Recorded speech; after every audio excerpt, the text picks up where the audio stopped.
Suzana gakwa nkoro yakwa irina kieba Suzana gakwa kinyankendaga ndemba gukorerwa Suzana gakwa nkoro yakwa irina kieba Suzana gakwa kinyankendaga ndemba gukorerwa Nyonto wa uro tuko nonkwigwa nkimerongora nonkwigwa Ugiterure nonkwene nkoro yakwe kaigwa kore. Mworia Network, that is a network for Kenyans, network for Africa, networks for the young, for the elderly, and for everyone. You know, we have come a long way, and we thank you so much for the continued support that you have given us. We have talked about the different issues, different categories of the elderly people, and those issues we've been highlighting them here and looking for solutions. Today, we are having a guest all the way from Kobo, Meru County, and our guest today is a musician, is an entertainer, is a content creator, he is so confident about what he does and very passionate about it, and he's going to tell us who he is, and he's a person living with albinism. But the way I know him, he's so confident. Nothing can stand on his way. Welcome to our show. Thank Kamanu. you. Thank you so much, Mworia. Yes. My name is Kamanu. I'm an entrepreneur in entertainment, and I'm passionate about environmental conservation and my culture. So let's say I'm a conservationist of stuff of some sorts. Thank you, Kamanu. Yeah. We can see, according to the eyes of many people, you are differently abled, and a lot of people do not even understand. We've had the challenges, like I met even mothers who have talked about the challenges they had when their children were albinos. They are like, oh, this mtoto is mzungu, and this is mtoto is a bad woman. Did you go through any of those? Well, yeah, How was it like when you grew up and born in the village like that? It was a challenge. I don't think it was much of a challenge to me than it was a challenge to my parents and my siblings, because in our family rather, we are 6 of us with albinism and 2 that are not having albinism. So for us, it was of course it was a challenge because you stand out, but also we had our own coping mechanisms, being that we are quite a number that have a similar condition, yeah, and but essentially it is a challenge to be having a child who is who stands out differently in whichever aspect you may look at it, because there are many challenges. There is that child who has got it's called what? Vitiligo or something. I think it's called vitiligo. The pigment? So, yeah, the pigment is on and off. It's not even. You see, already you stand out when a child is visually impaired. You see, they cannot participate in activities. I mean, with other children, the same activities because of the limitations in the vision. So there are those challenges that come up and are shared between the child, the parent, and also the siblings. And so, like you are saying, Mr. Kamanu, it might not have affected you as much as it affected your parents. What kind of challenge you think was for your parents? Explaining what, or what was it like for them? Now that you are a grown-up person, you might be knowing.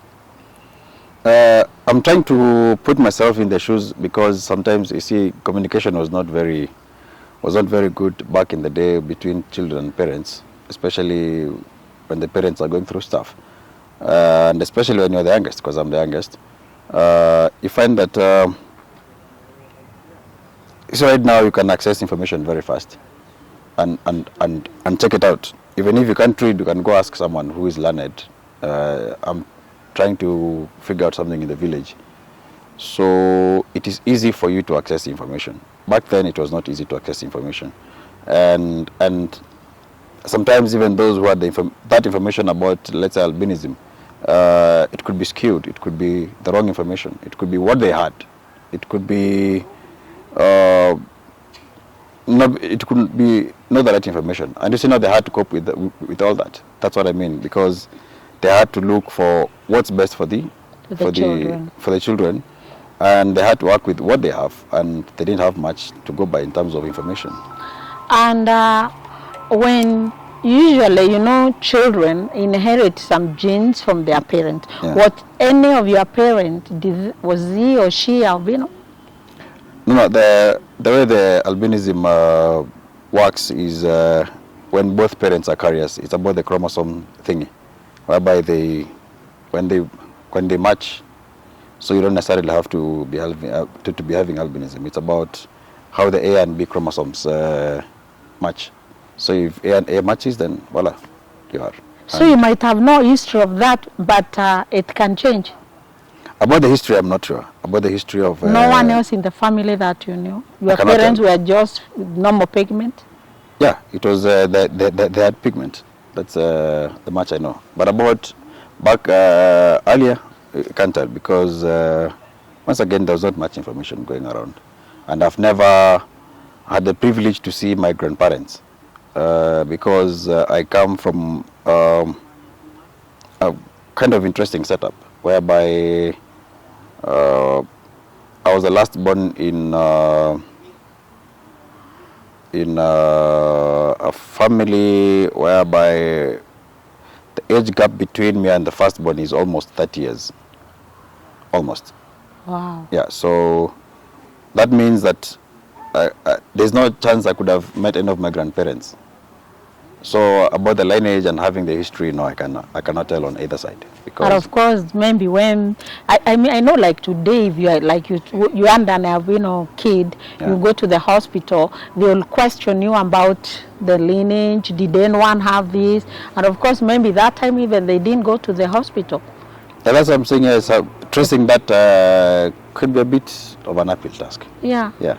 You need to ask lots of questions to very few people who are left who can be able to provide that kind of information. So when you grew up, did you go to a normal school? I went to a school for learners with special needs. That is in St. Lucie School for the visually impaired in Egoji. That's where I did my nursery and primary education. And then from there I went to the Salvation Army High School for the blind, which is in Thika.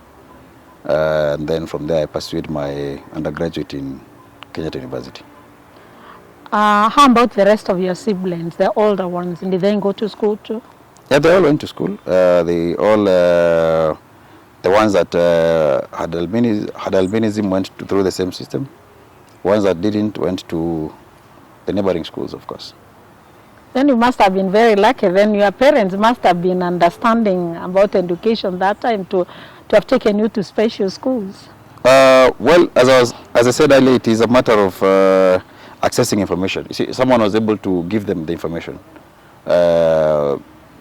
beforehand. I would not say beforehand, because my eldest sister used to go to a regular school, and you see, the regular school doesn't know how to help this learner, because for one, the visual acuity is different from the rest. Number two, they will need sun lotion. If there is no sun lotion, they need to protect all the exposed areas. So you find that this child will have to undergo a lot of pressure before the parent learns the right thing to do, and that's what happened. And actually, later on, we lost that sister to skin cancer, which is because of the sun. Yeah, rays. Which shouldn't happen, because skin cancer, they say in the medical terms, is one of the friendly cancers, because you detect it, you take care of it mapema. So for them to learn where to take the rest of the kids, then the eldest really didn't get that privilege. And sometimes I tell myself she paid the price. Yeah. Could it be the reason why when they said that children, our friends even in Tanzania where they get rid of them, they kill them, they said they won't even live longer. Definitely with that kind of exposure with the sun and Yeah, all definitely. that, Yeah. it could affect It will affect the life expectancy expectancy. if you see if you are not able to okay, it all boils to access to information, because there are these the cancers that affect mostly the skin, and they're like the most common one is the basal cell carcinoma. Oh. It's basal because it is on the upper layer.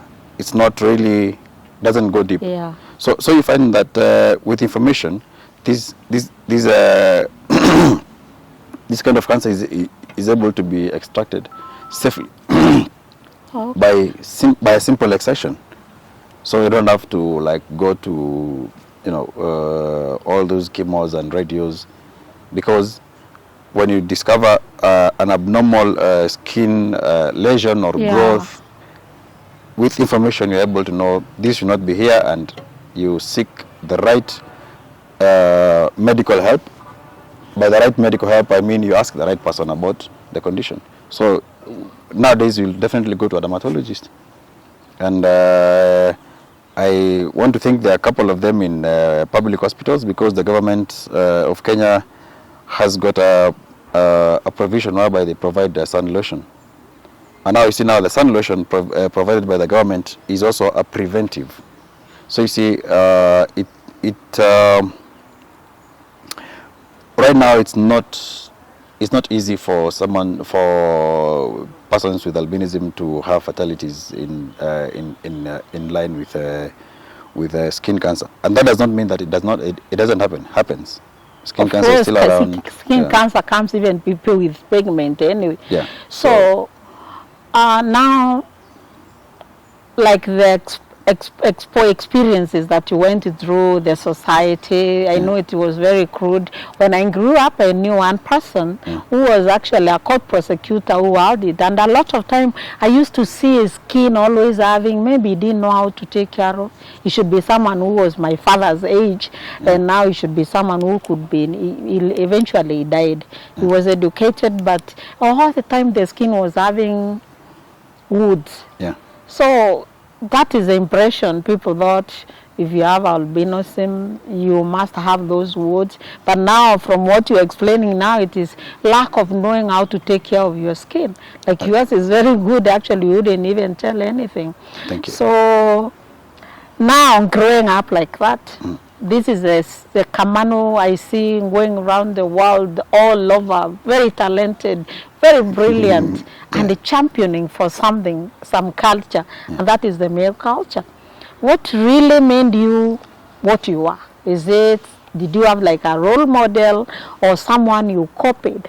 Like someone you wanted to be like? What made you be interested in that way? For me, I consider it to be a journey. See, life is a journey, and as Mandela used to put it, you see, it is not about getting to the top of the mountain. Yes. It's about getting to that particular hilltop, and then you discover there are more mountains to be climbed. To be climbed. Yes. In the sense of from the lower, from the initial stages of education. Well, I was not exactly the academic person. I was not like a person in academia. I've loved arts since I was a kid. I used to love painting. I used to love drumming. I used to love just being around things that are happening. So I think it's something that grew, or something that was there and had a chance to grow. Basically, that's what I would say. And as you go in the lower primary, you participate in the dances, folk dances, and because I can still remember the songs we used to sing in lower primary, and then you, just as you go, you keep on setting your goals and as you go. So to answer your question about role modeling, there was not much of musicians from where I come from to model from, but of course Salif Keita is a big inspiration. He's a person with albinism from Mali. He's big. He's big in the world. His music is really impactful, and 70% of the time I don't know what he's talking about, except when he's singing in French. But I like the feel, I like the energy. So yeah, here and there you get inspired along the way, but the basic thing is whereby in my formative years, whatever was in me was allowed to grow. That's what I would say, and from then when I became conscious of it, then it got better, and I want to believe it keeps getting better because even currently I'm undertaking different projects with other people, mentors. Always I have someone to mentor me in this or that, because I believe in mentorship, and I also believe in hanging out with people who are smarter than you are. So that is basically what makes me tick, because I like staying around with people who are smart. That's great. Yeah. So you just talked about your projects. Yeah. So what kind of projects are you undertaking right now? Because all I know about music and love of Kimiru language and culture. Yeah. Yeah, it's still on the music and culture. Though this time I'm experimenting with a few kind of beats and a few kind of genres of music, basically which is consumed on a global level, not meant for the local market, because the percentage of people who appreciate that kind of music locally is not enough to sustain it as a kind of enterprise. Because as I was opening, I said I'm an entrepreneur still in music. Yeah. Because I love. I'm privileged to be doing what I love, and since this is what I love doing, then I really don't have to reinvent the wheel to try and look for an enterprise that I can run. Well, there's something you're passionate about. Yes, and I can do it for free. Yeah. But now, this thing can also become an enterprise for me. So I'm working on an album for the world music genre. They call it world music. Yes. I've seen you travel the world all the time. You're at the airport. It's like you're visiting many countries. I'm like, there we go. Kamanu is there. He's our shining star, our male shining star. So which countries have you visited so far as you establish your world job? Not much. We began last year. Thank you for the kind words. Yeah. We began last year. I went to France and Germany. Yes. This year I was scheduled for Belgium, but it didn't materialize. But we'll be traveling to the US for a couple of concerts there. It's basically the same thing I was saying. It's you see the moment the moment you know it all, no one can teach you anything. Yeah, of course there's that story that goes about the professor, and was some IT guy went to visit him, and they told him that they want to develop this software that does ABCD, blah blah blah blah. It's going to be this, going to be that, and then the professor listened for like almost 1 hour, and then he went back, brought 2 cups of coffee, and he poured for the student and kept pouring. And the student was like, "Hey, professor, what's wrong with you? The cup is overflowing. Why are you adding more coffee to it?" Yeah. And the professor told him, "Well, it's you see, you came to me with a full cup. It's true. So there's no place for me. I can feel more. Yeah, I cannot put what you thought I would give you in an already full cup." So it's the same approach I have in life, whereby I approach things with an empty cup. Yeah, an open mind, and some things that actually work were just experiments. Wow. Because I always believe music can get better, and it can only get better when you hang out with people who do music at a better level. And on the same note now, you also hang out with people who promote music outside the country. So that's why you are able to know what is sold, what is exported as music from Africa.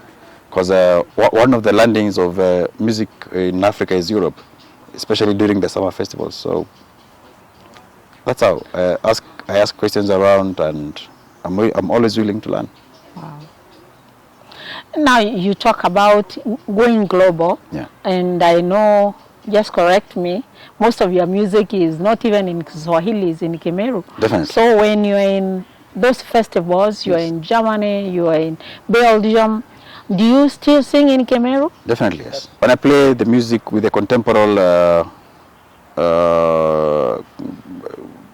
contemporary beats and the guitar that is, conventional guitar, people enjoy the music very well and they like it. But the moment I switch to folk music with a different beat that is not exotic, you find the reaction is totally instinctive. No one thinks. They respond to the music. And you see that's every artist's desire. People, they just respond to the music. They don't have to analyze the music. Oh, that's a nice song. I like the way the guitar sounds at the introduction, and the way the drummer does the rolls. No, you cannot analyze that. It's not something intellectual. It's something more instinctive, more of animal-like. Like, that's my beat. Like, Nembiego kirero aikato rombe, iromba mwadhani, iromba baba, iromba mwadhani, waitontera igwaruke miegato rombe, iromba mwadhani, iromba baba. 1-2 rhythm. The 1-2. Yeah. The 1-2 rhythm is. It's just at peace. It's at peace with your soul. It's at peace with your spirit. Yeah. So. It's what I've been yearning to achieve with my audience, whereby now, and that answers why I chose this.